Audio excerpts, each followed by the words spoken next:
Traustar og öruggar samgöngur eru lykilatriði í velgengni samfélagsins og okkar. Við búum á eyju í miðju Atlantshafi og höfum alltaf verið háð góðum samgöngum. Nú eru flugsamgöngur stór hluti af tilveru okkar og á stóru svæði eru þær háðar þjónustu okkar. Starfsemi Isavia fer að miklu leyti fram án þess að þú takir eftir henni og þannig á það að vera. Við rekum flugvelli sem tengja landshlutana og tengja landið heiminum. Við stýrum flugumferð í einu stærsta flugstjórnarsvæði heims sem tengir 3 heimsálfur, Evrópu, Asíu og Norður-Ameríku og tryggjum að 30 milljónir ferðalanga komist leiðar sinnar á hverju ári. Isavia, hluti af góðu ferðalagi.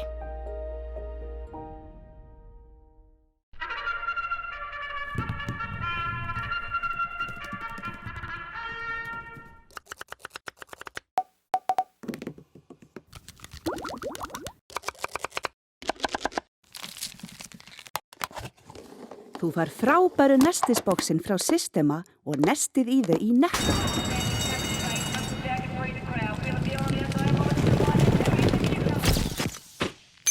Netto, kræsingar og kosta kjör.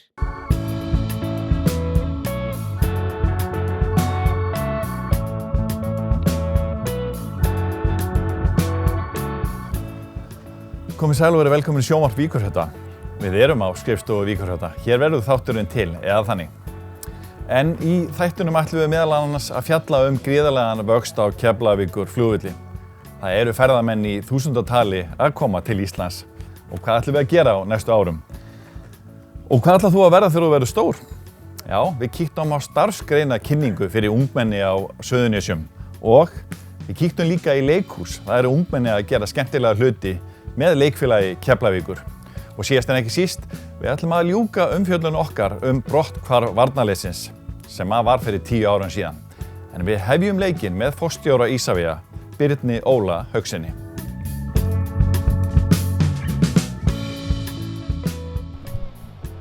6.400 manns störfuðu í sumar hjá fyrirtækjum og stofnunum á eða við Keflavíkurflugvöll.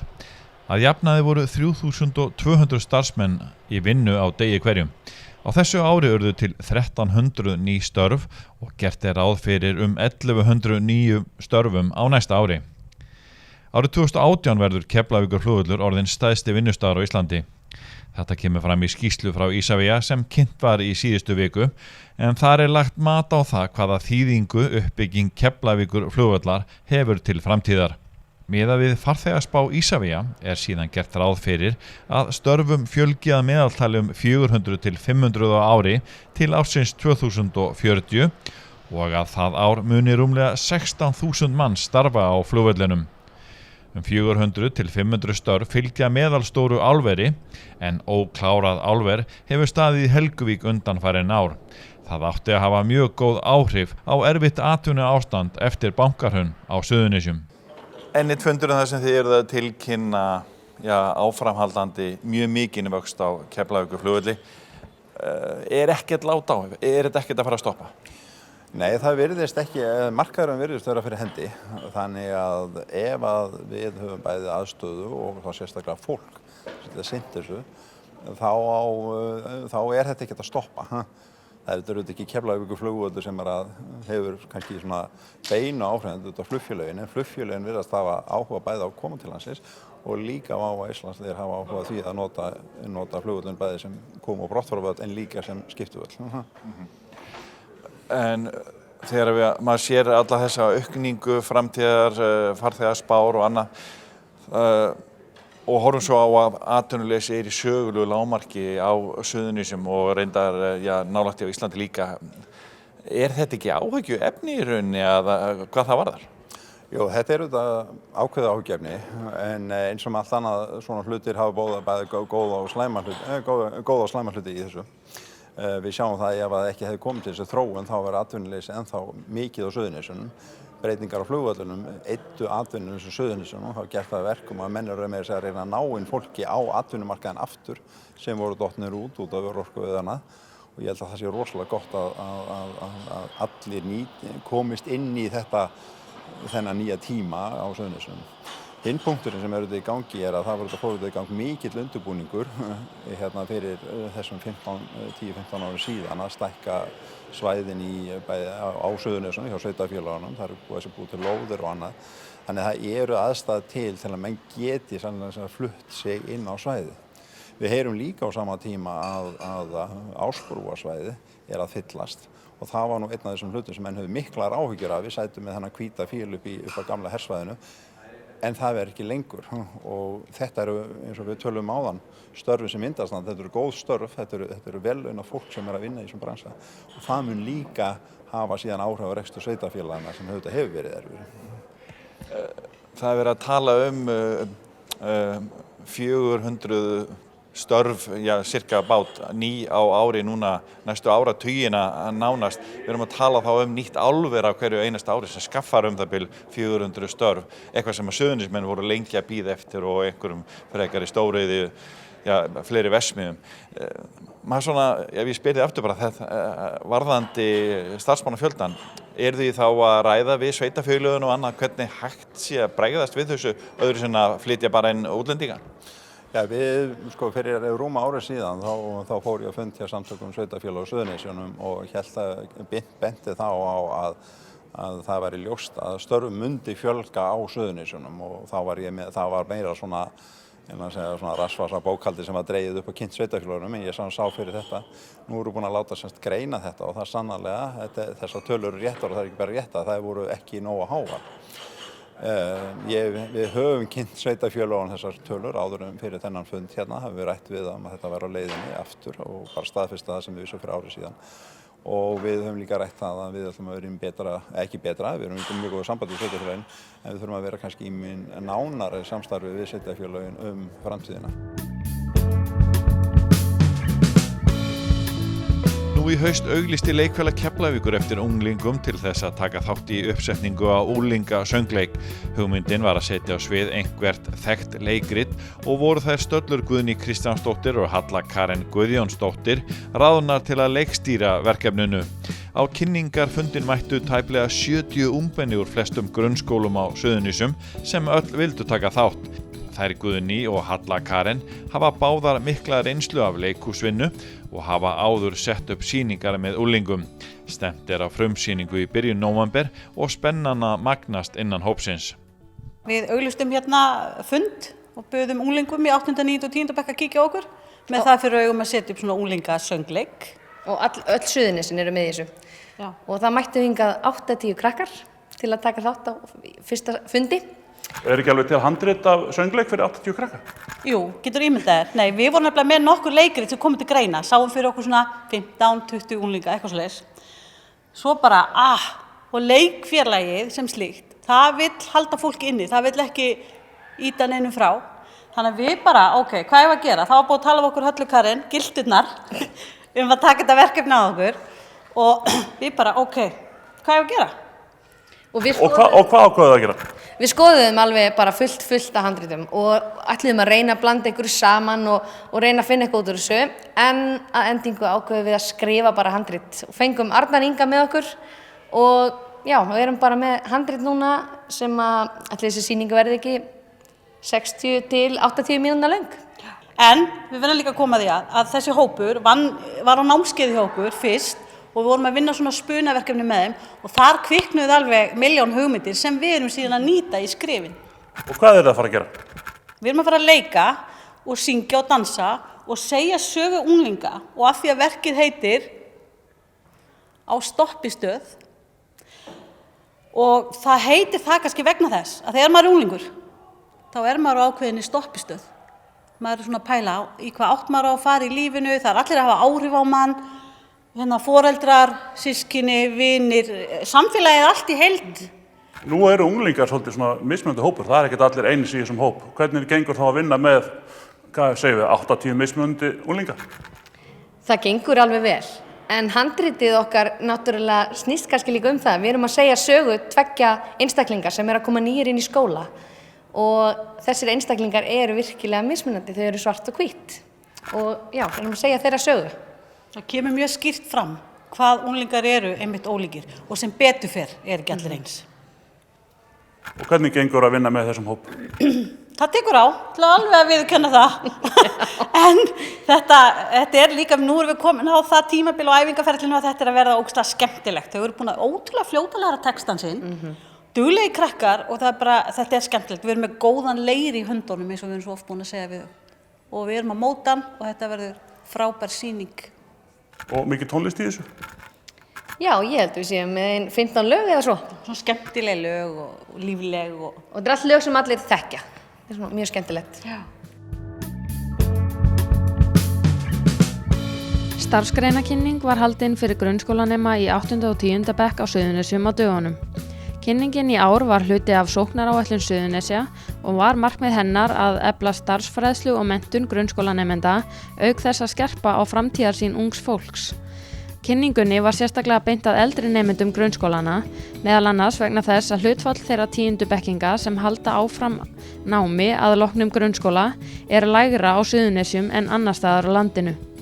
Settir voru upp básar þar sem hinnar ýmsu starfsgreinar voru kynntar, nemendur gátu skoða tæki og tól og spurt spurninga. Þekkingarsetur Suðurnesja sá skipulagningu á viðburðinum fyrir samband sveitarfélaga á Suðurnesjum. Hvað fannst þér spennandi? Mér fannst læknisfræði og hjúkrunarfræði, mér fannst það spennandi. Hefur þú áhuga á því að verða læknir eða hjúkrunarfræðingur? Að vera hjúkrunarfræðingur eða grasalæknir þegar hann stór. Eða grasalæknir? Já. Og gastu fengið ykkur frekar upplýsingar það nám, þarna á básunum? Já, og ég gat fengið hvað ég get lært í háskóla og menntaskóla og hvernig einkunnir ég þarf að geta fengið. Hvað fannst ykkur spennandi? Lögga og flugfræðum. Báðum? Já. Jöp. Og hvort var meira spennandi? Löggan.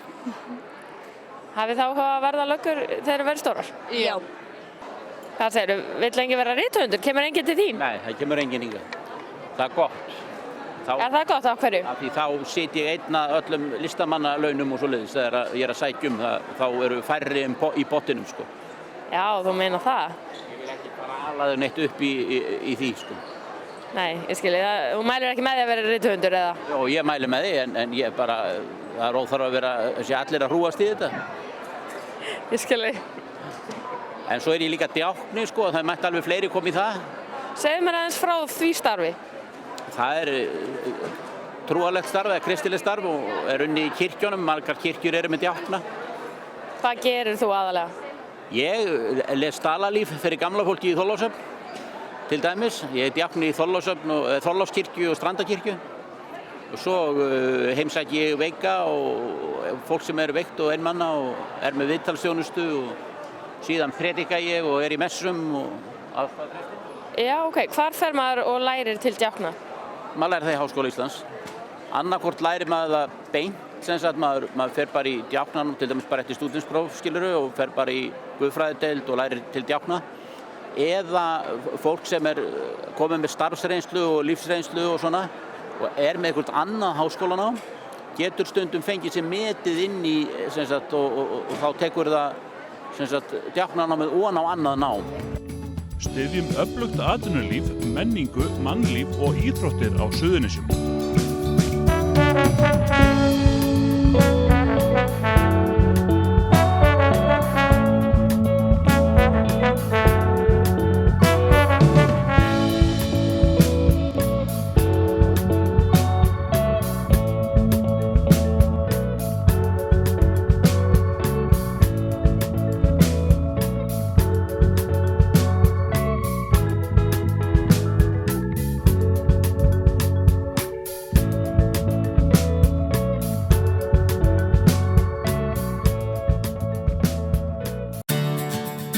Bókaðu bílinn þinn á bílahótel og láttu degra við hann á meðan þú ferðast. Bíllinn bíður þín svo tandurheill við heimkomu, beint fyrir utan. Bílahótel.is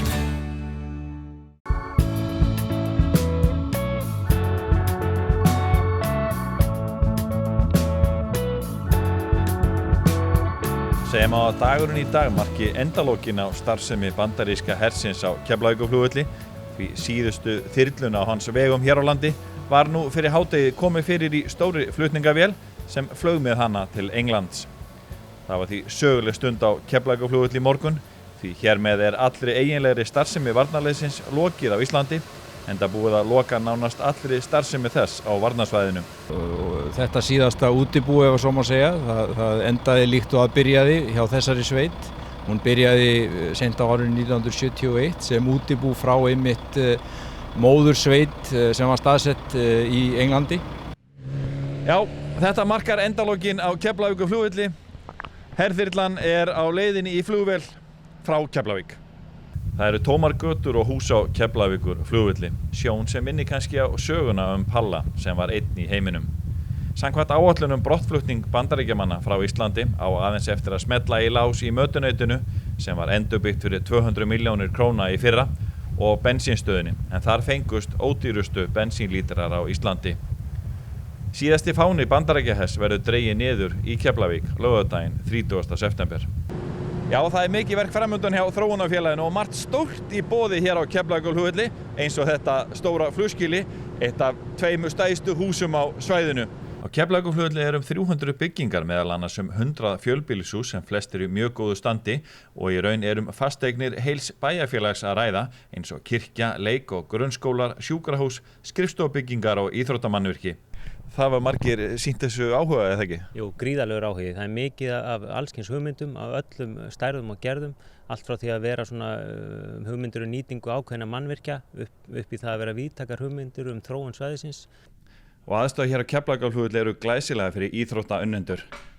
Allskyns líkamsrækt, sund og körfubolti, you just name it eins og hefur sagt það. Markmið þróunarfélagsins að leiða þróun og breytingar á vellinum og mun það auglýsa á næstunni ýmislegt sem í boði og hægt verður að fylgjast með á heimasíðu félagsins cadego.is.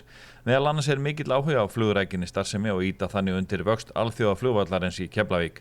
En hvað með allar íbúða byggingarnar? Við erum ekki að setja neinar íbúðir á markað og við höfum þau fyrirmæli frá ríkisvaldinu að koma þessum eignum í borgaraleg not þó án þess að við setjum úr skorðum íbúðamarkaðin hér á Suðurnesjum eða þess vegna á öllu vesturhorninu og við náttúrulega erum í nánu samstarfi við sveitarfélögin það hvernig þetta getur allt gerst á skipulagan hátt. Kjartan, þú ráðinn hérna sem framkvæmdastjóri þróunarfélags Keflavíkurflugvallar, Cadego, fyrir 10 árum síðan. Þetta var svolítið sérstakt verkefni sem að þið voruð að taka að ykkur. Þetta var mjög sérstakt verkefni og reyndar það náttúrulega algjörlega einstakt í íslenskri sögu að svona stórt þróunarverkefni hafi verið unnið en það líka mjög sérstakt á heimsmælikvarða. Þetta svolítið merkileg staðreynd að þú varst hér með samfélag sem hér voru 2800 mann sem bjuggu þegar tilkynning kemur að ég að loka stöðinni. Samfélagið fer niður í 0 á 6 mánuðum og svo upp í 2000 íbúa aftur á næstu 6 mánuðum. Þannig að innan við ári ertu með stöðu þar sem þú ert með úr 2800 niður í 0 og svo aftur upp í 2000. Þannig að þetta mjög merkilegt verkefni fyrir margra hluta sakir. Hvaða formúlu fenguð þið með í farteskinu? Í raun og veru hef ég svona oft sagt að bæði í gríni og alvöru að þetta var svo sem ekkert mikið skilgreint þegar við tökum við þessu. Það voru margir sem voru með ýmsar hugmyndir hvernig væri hægt að nýta eignirnar sem hér voru og byggja svæðið upp að nýju. Og oft hef ég sagt það svona svolítið í gríni að þetta var nokkuð deginn þannig að við fengum bara afhentan poka af lyklum og mandati var það að gera eitthvað við þetta. Þannig að við höfðum ansi frjálsar hendur með það hvaða leiðir yrðu farnar. En það sem að bæði náttúrulega hafði verið unnin ákveðin greiningavinna á til að mynda lokun herstöðva áður en við komum hér að borðinu og niðurstaðan eiginlega úr þeirri vinnu var nokkuð deginn svo að þeim mun stærra hlutfall af einkaaðilum sem hún næðir í fjárfestingar inn á svæðið, fyrirtæki og fleiri slíkir að þeim mun betur myndi takast til í þróunni og það eiginlega svona grundvallar lærdómurinn sem við tökum frá því.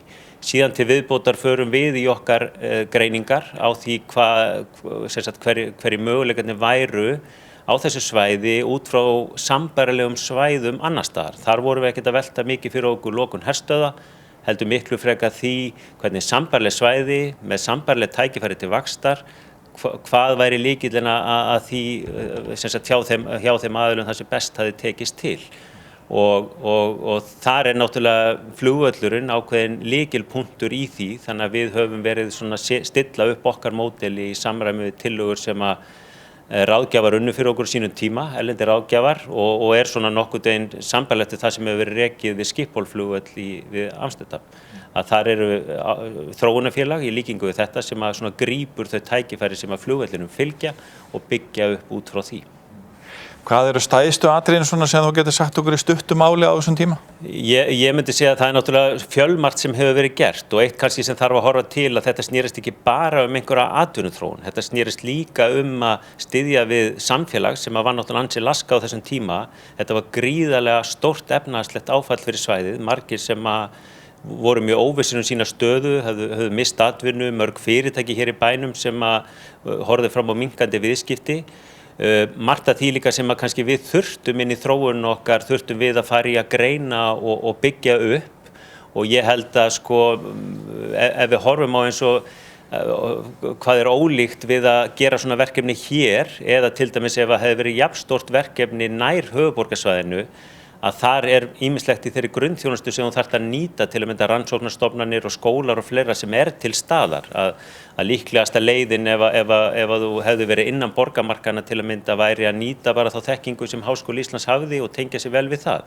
Hérna þurfti að fara meira svona handvirkt í að búa þessa hluti til og þar af leiðandi var náttúrulega fyrsta verkefni okkar að leita eftir samstarfi við Háskóli Íslands. Það svona ákveðin grundvöllur í þessari þróun hér og eitt af því sem við lærðum af þessum verkefnum erlendis að ákveðin undirstaða undir efnahagsþróun að hafa svona akademískar tengingar. Þannig að stofnun Keilis eitt fyrsta þróunarverkefni okkar og ýmsir svona aðrir þættir sem við höfum byggt upp. Reykjanesbær kemur fljótlega hérna inn með alla þá þjónustu sem nauðsynlega bæði leikskóla og grunnskóla. Þannig að það kemur allir þessir undirstöðu þættir sem þú þarft til að búa til samfélag að þeir eru klálega svona einhverjir stærstu atriðin sem skipta máli í þróuninni. Síðan myndi ég segja að svona þessi meginpostar sem við höfum valið varðandi atvinnuþróun að þeir hafi gengið mjög vel. Að við sjáum eins og gagnavisiðnaðurinn blómstrar hér á svæðinu, hann hvergi stærri hér á landi. Það ekki vegna þess að þetta hafi allt dottið af himnum ofan, Þetta eru aðferðafræði sem við skilgrendum. Þetta fellur inn að þessa ramma þeirra fyrirtækja sem við vorum að leitast eftir og höfum eitt sérstöku púður í að nálgast og markaðsetja svæði gagvart. Síðan erum við að horfa fram á eins og líftækniiðnað og slíka starfsemi fyrirtæki eins og Algalys sem hafa komið sér hér fyrir sem líka fellur inn að þessa ramma sem var skilgrendur á sínum tíma. Þannig ég myndi segja að fjölmargt í þeirra aðferðafræði sem við settum upp í byrjun hafi gengið eftir og algjörlega klárt að þessi búið að leggja líka góðan grunn að framtíðar uppbygging á svæðinu með þessum póstum. Talandi Keflavíkurflugvöll og áhrifin af það sem hafa orðið á undanförnum árum, meðal annars í tengslu við brotthvarf varnarliðsins. Nú voru 10 ár liðin síðan það gerðist og það talað að Katego og Þróunarfélag Keflavíkurflugvalla sé að skila af sér 10 milljarða hagnaði núna á næstunni. Suðurnesjamenn hafa mikið áhuga að vita hjá ykkur stjórnmálumönnum hvernig eigi að ráðstafa þessum peningum. Já, ég held kannski að það veri óvarlegt að vera búin að ákveða það núna, en það eru spennandi hlutir í gangi þar sem að sveitarfélögin tengjast miðnesheiðinni vilja gjarnan fara að gera langtímaplan atvinnuuppbyggingu og ég held að sé ekki óeðlilegt að tengja það að það fjármunir sem að sköpuðust út úr Katego og við getum kannski bara horft tilbaka á þessi 10 ár þó okkur hafi ekki fundist hægt ganga framan af, meðal annars vegna efnahagshrunsins og atvinnuleysis, að þá á 10 árum þó búið að gera alla þá hluti sem þarna hafa átt sér stað og það eru komnir hérna fjármunir sem gætu þá meðal annars nýst í þessa uppbyggingu, fjölbreytta atvinnuuppbyggingu á Miðnesheiði sem að kannski væri ekki eingöngu beintengt ferðaþjónustu.